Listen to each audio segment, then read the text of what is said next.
तो देखिए ये अनंत चतुर्दशी का कथा होने जा रहा है। आप लोग हमारे वीडियो पर बने रहें और पूरी देखिए वीडियो को और आप भी लाभ उठाएं। इसको तो सभी लोग पहचानते ही हैं, आंचल हरिया जी।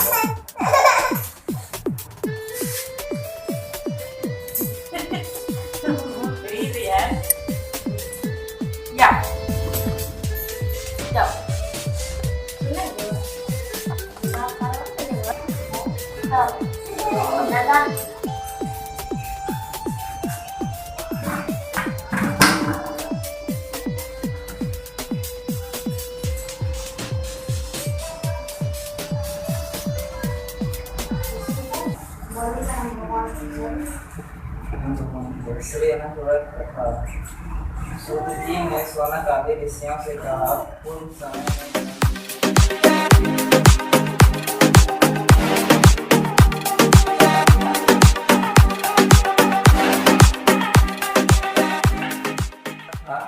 वह उस यज्ञशाला में आकर प्रांगण में जल की प्रतिमा देखकर वस्त्र को उचाकर उस जगह धीरे धीरे चलने लगा। यह देखकर द्रौपदी आदि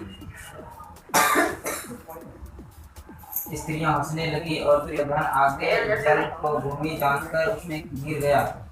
यह देख सब राजा और तथा तब ऋषिगण और द्रौपदी आदि सुंदर नेत्र वाली स्त्रियां भी हंसने लगी। यह देख महाराजा विराज दुर्योधन अत्यंत क्रोधित होकर अपने मामा शकुनी के साथ अपने राज्य में जाने के लिए उद्यत हुआ। उस समय शकुनी ने अनंत मधुर वचन कहा कि हे राजन, आगे बहुत कार्य करना है, इसलिए आप क्रोध का त्याग करें। हे राजेंद्र, यज्ञशाला से अपने घर चलने के लिए उठिए। तब ऐसा ही सही किया कहकर राजा दुर्योधन ने राजाओं के साथ दिल्ली जाकर राजा पांडु के श्रेष्ठ पुत्र युधिष्ठिर, भीमसेन, अर्जुन आदि को बुलाकर अपने राज्य में प्रसन्न होकर जुआ खेलने लगा। यह जुए में नहीं है, छल जिनमें ऐसे पांडवों का संपूर्ण दान और राज्याधिक जीत लिए। निरंतर भ्राताओं के सहित युधिष्ठिर महान विपत्तियों को प्राप्त जंगलों के बीच रहकर जो विवादित है उनके सदृश रहने लगे। पांडवों के समाचार को सुनकर श्री कृष्ण वहां गए। सूत जी ने स्वर्गादि वेश्याओं से कहा कि दुख से अनंत दुर्बल पांडव लोग वन में रहते थे। महात्मा श्री कृष्ण चंद्र को देखकर क्रम से पूजनादि और प्रणाम कर राजा युधिष्ठिर बोले, हे प्रभु, भाइयों सहित हमको यह दारुण दुख प्राप्त हुआ है। इस दुख रूपी सागर से हम कैसे छुटकारा पाएंगे?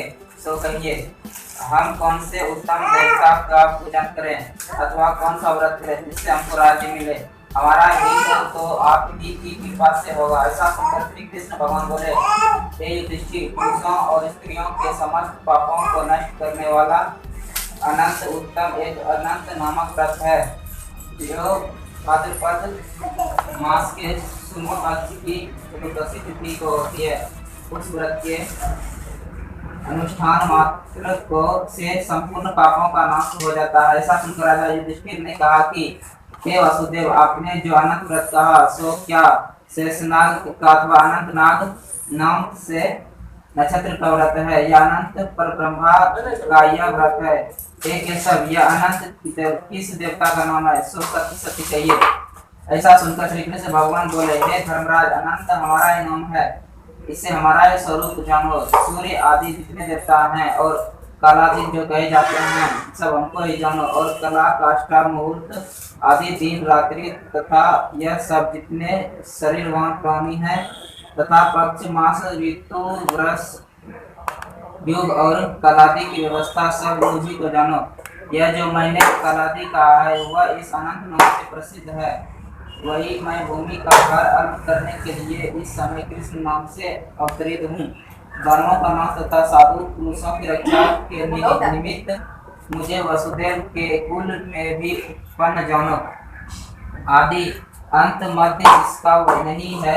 ऐसे कृष्ण, विष्णु, शिव, सूर्य, चंद्र सर्वत्र व्याप्त ईश्वर मुझको मानो। हे युधिष्ठिर नहीं है, उसमें उत्तम जिससे ऐसा विश्व रूपी जो योगी लोगों से ध्यान किया गया वह संपूर्ण रूप वाले अनंतगामी है, जिससे 14 इंद्र, 8 वसु, 12 सूर्य, 11 रुद्र, 7 ऋषि, 7 समुद्र तथा वृक्षादि सहित संपूर्ण पर्वत हमी को जानो, और 27 नक्षत्र, 10 दिशाएं, पृथ्वी, 7 पाताल तथा भूगर्भादिक 7 स्वर्ग, यह हम सब हैं।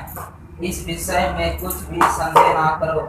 ऐसा वचन सुनकर राजा युधिष्ठिर बोले, हे सर्वव्यापी भगवान, अनंत व्रत का महात्म्य तथा विधि कहिए। अनंत व्रत का अनुष्ठान करने वाले ब्राह्मणी को क्या पुण्य और क्या फल मिलता है वह भी कहिए। पूर्व काल में यह अनंत व्रत किसने किया और मर्त्य लोक में किसने प्रकाशित किया, यह सब विस्तार पूर्वक हमसे कहिए। युधिष्ठिर का ऐसा वचन सुनकर भगवान श्री कृष्ण बोले, सत्य युग में सुमंत नाम का एक ब्राह्मण है।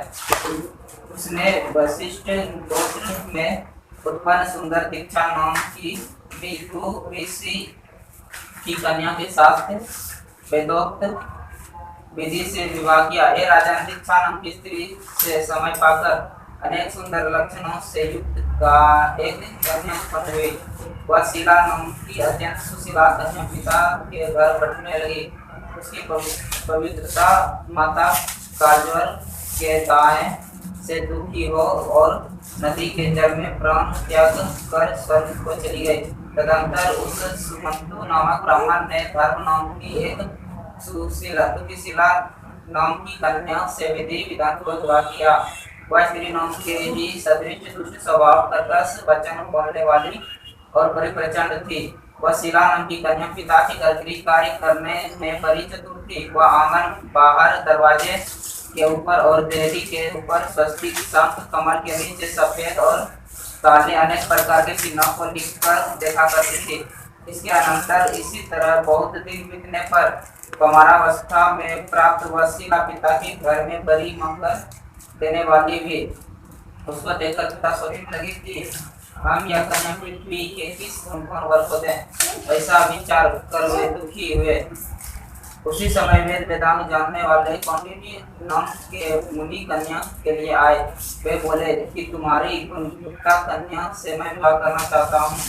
ऐसा सुनकर पिता ने शुभ दिन में ब्राह्मण को इंद्र तुल्य कौंडिन्य मुनि को अपनी कन्या दे दी। श्री कृष्ण जी ने कहा, हे धर्मराज, सुमंत ने वेद विधि से उसका विवाह कर दिया। उस समय वहाँ पर स्त्रियां गीत गाने लगी और ब्राह्मण लोग स्वस्ति वाचन करने लगे, बंदी जय घोष करने लगे। इस प्रकार विवाह कर सुमंतु ब्राह्मण अपनी कर्कशा स्त्री से बोला, समाज के संतोष के लिए कुछ द्रव्यादि दहेज में देना चाहिए। ऐसा सुनकर वह कर्कशा क्रोध से घर की शोभा बिगाड़ कर संपूर्ण द्रव्यादि पेटी में अच्छी तरह बांध कर दामाद से बोली कि आप अपने घर जाइए, हमारे घर में कुछ भी द्रव्य नहीं है। यदि विश्वास न हो तो देख लीजिए। श्री कृष्ण जी ने कहा, हे पात्र, ऐसा सुनकर वे मुनि उदास हुए और वह कन्या भोजन से बचे हुए आनंदी कौमार से में खर्च करती गई।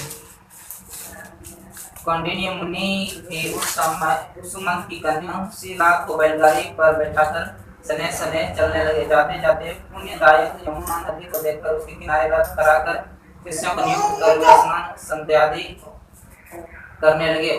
मध्याह्न के समय भोजन का समय जानकर रथ से उतर नदी के किनारे बहुत शीला ने लाल वस्त्र पहने हुए स्त्रियों के समूह को चतुर्दशी के दिन श्री जनार्दन भगवान का पूजन करते हुए देख उसके पास जा उन स्त्रियों से शीला धीरे से पूछने लगी, तुम लोग ये क्या कर रही हो? इस व्रत का नाम क्या है? ऐसा सुनकर श्रृंगार है इसका। ऐसी उस शीला की स्त्रियों बोली, यह अनंत का व्रत है, हम अनंत भगवान को पूछते हैं। ऐसा सुनकर शीला बोली कि मैं भी यह उत्तम व्रत करूंगी। इस अनंत व्रत की विधि क्या है और यह व्रत किस प्रकार का है? इसमें क्या दान होता है? कौन देवता पूजे जाते हैं? सो मुझसे कहो। ऐसा सुनकर वे स्त्रियों बोली कि हे शीले, उत्तम अन्न की व्रत मात्र माल व आदि भगवान बनाकर आधा ब्राह्मण को देवे और आधा स्वयं भोजन करें।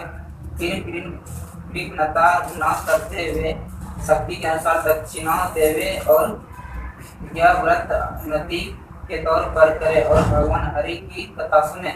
उषा के शेषनाग को बनाकर बांस के पात्र में रखकर फिर स्नान कराकर मंडप के भीतर भगवान का सविधि पूजन करें। चंदन पुष्प धूप दीप और अनेक प्रकार के नैवेद्य आदि मिष्टान सहित रखें। उनके आगे मजबूत सूत्र का डोरा केसर रंग और 14 गांठ वाले दाएं हाथ में बांधे। उत्तम यह स्मरण करते हुए हे पापदेव, नहीं है अंत जिसका ऐसा संसार रूपी महासागर में डूबे हुए मेरी अच्छी तरह उद्धार करो और अपने अनंत रूप में लीन करो। हे पुत्र रूपी अनंत भगवान, आपको बारंबार नमस्कार है। ऐसा स्मरण कर सूत्र रूपी अनंत भगवान को बाएं हाथ में बांधकर स्वस्थ चित्त हो भोजन करें। संसार रूपी अनंत नारायण भगवान का ध्यान तथा भोजन कर अपने घर जाएं। हे भद्रे, यह व्रत तुमसे कहा। भगवान श्री कृष्ण युधिष्ठिर से बोले, हे राजेंद्र, प्रसन्न चित्त से ऐसा व्रत विधान सुनकर वह शिला में सुनकर डोर को हाथ में बांध व्रत करने लगी। जैसा 14 गांठ जैसा बाएं हाथ में बांधने का है वैसा बांध कर अपने भोजन का आधा ब्राह्मण को दें और विष्णु स्वयं खाकर फिर प्रसन्न और पति के साथ बैठकारी द्वारा अपने घर को गई। तब से उसका सुख सपनों पर विश्वास हो गया। हुआ अनंत व्रत करने से वो धन और धन आदि से भरपूर हो गया। वह सोने में ग्रथित माणिक्य और मोतियों के हारों से भूषित और अतिथि पूजन में सर्वदा व्याकुल रहती थी। सुख से रहकर वह नहीं युक्त करनी तथा मोतियों की मालाओं से अलंकृत घर में पति के साथ उत्तम वस्त्र पहन सावित्री के समान पवित्र होने लगी। इसी समय पति ने बैठी हुई शिला के हाथ में बंधी सुंदर डोर को देखा और शिला से बोला कि हे शिले, डोरा क्या तूने मुझे बस में करने के लिए बांधा है? इसका कारण को ऐसा सुनकर वह शिला बोली कि जिसके प्रसाद से संपूर्ण धन संपदा मनुष्य को वृद्धि है, वही वह अनंत हमने धारण किया है। भगवान श्री कृष्ण ने कहा कि लक्ष्मी के मद में अंधा होकर शिला लेके ब्राह्मण पति ने शिला के वचन सुनकर उसकी बांध के डोरे जल्दी तोड़ दिया। वह अनंत कौन है? ऐसा कहते हुए पाप कर्म करते हुए मूर्ख ने डोरा को अग्नि में ज्वाला में डाल दिया। उधर शिला व्याकुल होकर हाहाकार करती दौड़ी। उसने डोरे को लेकर दूध में डाल दिया। इस पाप कर्म से उसकी वह लक्ष्मी नष्ट होने लगी। गौ आदि चोर ले गए, घर में आग लगे, सब धन नष्ट हो गए। जो जिस तरह से धन आया था उसी तरह फिर चला गया। इसी तरह कुटुंब में भी कलह होने लगी, भाइयों में लड़ाई होने लगी। अनंत को फेंकने के पाप से घर में दरिद्रता घुस गई। भगवान श्री कृष्ण ने कहा कि हे युधिष्ठिर, उसके साथ संसार का कोई बातचीत नहीं करता है। वह शरीर से अति संतप्त हो गया और मन में भी दुखी रहता है। बड़े भारी दुख को पाकर कौंडिन्य मुनि ने अपने पत्नी शिला से कहा, हे शिले, एकाएक उत्पन्न इस शोक का कारण मैं दुखी हो गया और मेरा संपूर्ण धन नष्ट हो गया। स्वजनों से कलह होता है और मुझसे कोई बात नहीं करता है। शरीर में नित्य ज्वर आदि ताप रहते हैं, चित्त में बड़ा ही खेद रहता है। इसका क्या कारण है? तुम जानती हो तो कहो। क्या उपाय है जिससे मेरा भाग्य अच्छा हो? ऐसा सुनकर शील ही है आभूषण जिसका ऐसे सुंदर स्वभाव वाली शिलापति से बोली कि अत्यंत फेंकने के पाप कर्म से यह सब कुछ हुआ है। हे महाभाग, उसके लिए उपाय करें तब फिर सब ठीक हो जाएगा। ऐसा सब उसके करने से वह ब्राह्मण मन हित से हरि भगवान की शरण हो गया। इसके अंतर वह कौंडिन्य मुनि खेद को प्राप्त हो वन हो गए। वहां भी उत्तम ब्राह्मण वायु का भक्षण कर तप करने की इच्छा से कष्ट को प्राप्त हो गया। मुझसे अतिशय सुख दुख देने वाले धनाधिक हुआ। ऐसा चिंतन करते हुए जना वन में घुसने लगे। फिर वही फला फूला एक आम का वृक्ष देखा हुआ ऐसा था कि जिस पर एक भी पक्षी नहीं थी और करोड़ों कीड़े थे। उसने आम के वृक्ष से पूछा कि कहीं अनंत भगवान को देखा हो तो है सुने, कहो मेरे चित्त में अतिशय दुख है। यह सुनकर वह आम का वृक्ष बोला, हे ब्राह्मण, मैंने अनंत भगवान को नहीं देखा है। यह सुनकर वह दुखी होकर चला गया। अनंत भगवान को कहाँ देखेंगे, ऐसा विचार करता हुआ घूमने लगा। इतने में बछड़े सहित गौ को देखा, जो वन में मध्य में इधर उधर दौड़ रही थी। भगवान श्री कृष्ण ने कहा कि हे पांडव, वह ब्राह्मण गौ से बोला कि तुमने अनंत भगवान को देखा हो तो बताओ। इसके बाद गौ बोली कि हे कौंडिन्य, मैं अनंत भगवान को नहीं जानती हूँ। इसके बाद आगे जाकर घास पर बैठे हुए वृषभ को देखकर उससे पूछा कि हे गोपति, तुमने अनंत भगवान को देखा है? बैल बोला कि मैंने अनंत भगवान को नहीं देखा है। उसके बाद आगे जाकर बड़ी सुंदरी दो पुष्करणियों को देखा। उस बावलियों का जल उसमें से इसमें और उसमें से उसमें आता जाता हुआ अनेक प्रकार का कल्लोल करता और कमल प्रार कुमुदिनी आदि के पत्तों से युक्त होकर शोभायमान हो रहा है। भ्रमर रस चतुर बगुलादि वृक्षों पक्षियों से सेवित उस पापी को देख ब्राह्मण ने उन दोनों पुष्करणियों से पूछा कि तुम लोगों ने अनंत भगवान को कहीं देखा है? यह सुनकर वे दोनों पुष्करणियों बोली कि हे द्विज, हमने अनंत भगवान को नहीं देखा है। आगे जाकर उसी तरह एक अंगूठी और एक गर्दभ देखा। उन दोनों से भी ब्राह्मण ने पूछा कि क्या आप लोगों ने कहीं अनंत भगवान को देखा है? ऐसा पूछकर ब्राह्मण निराश हो गया, वो उस जगह बैठ गया। फिर वह ब्राह्मण हाउस में आकर हे अनंत, ऐसा कहते कहते उठकर चिंत में उसे निश्चय करता हुआ कि अब मैं जरूर प्राण त्याग दूंगा। भगवान श्री कृष्ण ने कहा, हे धर्मराज, उस ब्राह्मण ने प्राण त्याग देने के लिए वृक्ष में फांसी लगा ली। उसी समय हृदय अनंत भगवान भी प्रत्यक्ष हो वृद्ध ब्राह्मण का रूप धारण कर बोले कि यहाँ आओ। यह कहकर उस कौंडिन्य का हाथ पकड़कर गुफा में ले गए। उस गुफा में कौंडिन्य ने एक नगर देखा, जिसमें बड़े ही स्वरूपवान स्त्री पुरुष विद्वान थे और सुखदायक दिव्य सिंहासन पर भगवान बैठे थे, जिनके अलग अलग सांख चक्र गदा पद्म और गरुड़ शोभायमान हो गए थे। वस्तु भी मणि धारण किए वन माल की मालादि अनेक प्रकार के आभूषण धारण किए हुए विश्वरूप अनंत भगवान को उस कौंडिन्य मुनि ने देखा।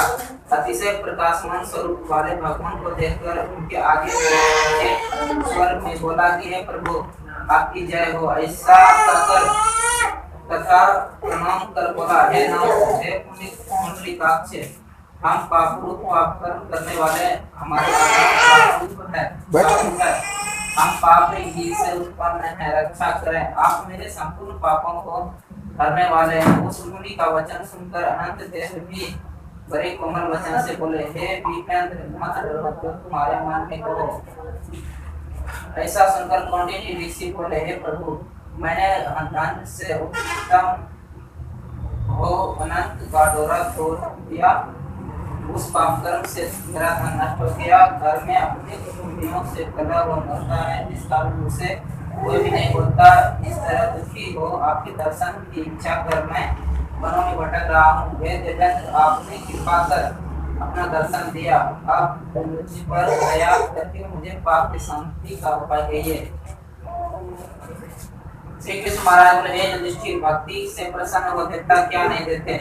ऐसा उत्तम ब्राह्मण का वचन सुनकर अनंत भगवान कहते हैं, हे कौंडिन्य, तुम विलंब मत करो, अपने घर जाओ और भक्ति के 14 वर्ष अनंत व्रत करो। इससे संपूर्ण पापों से पौत्र को उत्पन्न कर इच्छित भवों का बहुत उत्तम सिद्धि को प्राप्त करोगे।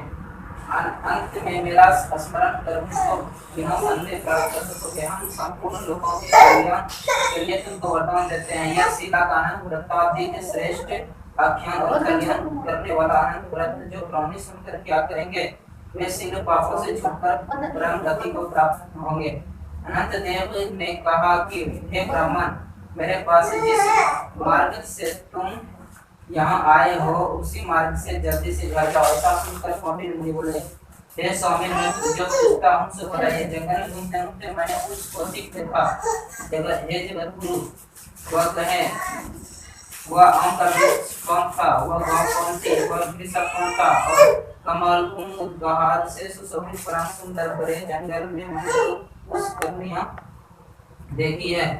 वह क्या थी, वह गधा कौन था, वह हाथी कौन था और उत्तम प्रसिद्ध ब्राह्मण कौन था। अनंत देव बोले कि वह आम का वृक्ष भेद विधा और अच्छी तरह जानने वाले ब्राह्मण था। उसने शिष्यों को विद्या नहीं दे, इसलिए वह वृक्ष हुआ, और जो गौ थी वह बीज को खाने वाली पृथ्वी रही, और जो घास पर वृषभ देखा था वह सत्यनारायण धर्म था। और धर्म आदि जो कुछ भी परस्पर देती और लेती रही, और वेद पाठ वाले ब्राह्मण को नहीं किया है, भिक्षुओं को इच्छा नहीं दी। उस पापक्रम से उन दोनों का जन्म होता है। गधा था वह क्रोध था, और वह जो हाथी था वह अभिमान रहा। वह ब्राह्मण जो रहा सो अनंत हम है, और गुफा जो रही वह कठिन संसार था।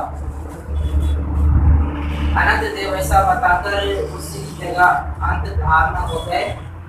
यह सब स्वप्न के समान देखकर उसी जगह से मुनि अपने घर आए, और 14 वर्ष तक अनंत व्रत कर जैसा अनंत देव ने कहा था वह सब सुख भोग कर अनंत में अनंत देव का स्मरण कर अनंत लोक में को चले गए।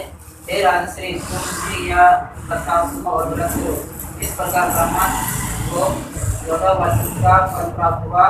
तुम भी उसी तरह अनंत देव की कृपा से सब इच्छित वस्तु एक ही वर्ष में कथा सुनकर व्रत करने से प्राप्त हो जाएगी। हे राजा, व्रतों में उत्तम व्रत मैंने कहा, जिसको सुन प्राणी सब पापों से छूट जाते हैं, इसमें संदेह नहीं है, और हरि चरणों को प्राप्त होते हैं।